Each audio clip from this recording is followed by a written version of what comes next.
బాలాపూర్ గ్రామ సర్పంచ్ శ్రీమతి సౌమ్య మల్లేష్ గారిని సన్మానించడానికి ఇచ్చేసినటువంటి బీసీ ఎస్సీ ఎస్టీ జేఏసీ రాష్ట్ర కమిటీ సభ్యులు యాటగారి సాయలు మరియు BC SC ST JAC Nirmal incharge రవీంద్రన్న గారికి నమస్కారములు.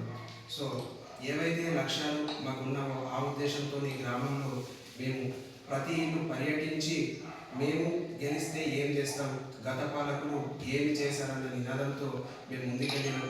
గ్రామ ప్రజలు కూడా మమ్మల్ని ఆశీర్వదించి సర్పంచ్గా మా సభ్యురాల్ని ఎన్నుకున్నందుకు గ్రామ ప్రజలకు హృదయపూర్వక నమస్కారాలు తెలియజేస్తూ ఈ చిన్న ఏదైతే అవకాశం ఇచ్చిరో ఈ అవకాశాన్ని సౌమ్య మల్లేష్ గారు ఖచ్చితంగా యూటిలైజ్ చేసుకోవాలి, ఖచ్చితంగా ప్రజాసేవకు అంకితం కావాలి.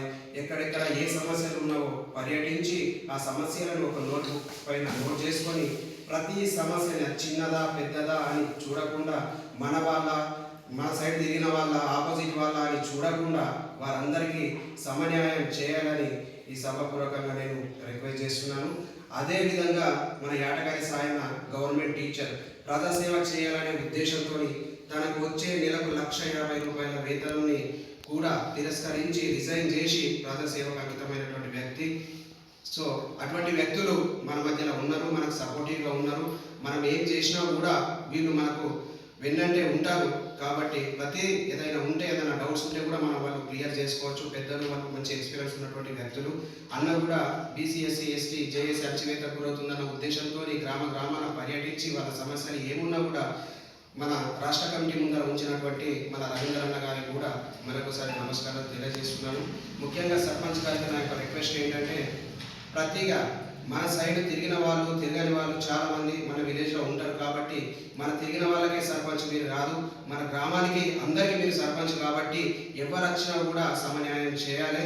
సమస్యలు అనేవి ప్రతి వాడన ఉన్నవి కాబట్టి ప్రతి వాడల ఏదైతే సమస్యలు ఉన్నాయో మీరు ఖచ్చితంగా అవి గుర్తించి ఒక చోట ఒకటి చేసి మరో చోట ఇంకోటి చేసే ప్రయత్నం చేయాలి తప్ప ఒకే వాడల రెండు చేస్తే కూడా ఏమవుతుందంటే వాళ్ళ వాడలు వాళ్ళు చేసుకుంటున్నారు, మిగతా వాడలు ఎవరు చేయట్లేదు అన్నటువంటి అదొకటి ఆపోజిట్ వాళ్ళు తీసుకొస్తారు. కాబట్టి ఇవన్నీ గమనిస్తూ మనం ముందుకు వెళ్ళాలి. ఇంతకుముందు పాలకులు ఏం చేసిందో దాన్ని రాస్తూ అరే సర్పంచ్ యువకులకు అవకాశం ఇచ్చినాం. సో యువకులకు అవకాశం ఇచ్చినప్పుడు ఇంతకుముందు ఏ విధంగా ఉన్నదో దాన్ని రాసి మనం చూపించాలి. ప్రతిసారి సర్పంచ్ ఎలక్షన్ ఉంది అంటే మనం తిరగడం అవసరం లేదు. వీళ్ళకు ఓటేస్తే ఖచ్చితంగా గ్రామం అభివృద్ధి చెందుతారనే ఉద్దేశంతో మనం ఖచ్చితంగా ఓట్లు వేస్తారు. ఆ విధంగా మనం ప్రజల్ని తయారు చేయాలి. సో ఇప్పుడు సౌమ్య మల్లేష్ గెలవడానికి టీం అందరూ మంచి శ్రమించారు. ముఖ్యంగా గంగారెడ్డి టీం కానీ మిగతా ఇతర టీంలు కానీ చాలా చక్కగా పనిచేశారు. వారి యొక్క కృషి ఫలితమే సౌమ్య మల్లేష్ గారు సర్పంచ్గా ఎన్నికయ్యారు. సో ఈ అవకాశాన్ని ఖచ్చితంగా సౌమ్య మల్లేష్ గారు వినియోగించుకోవాలి. Thank you.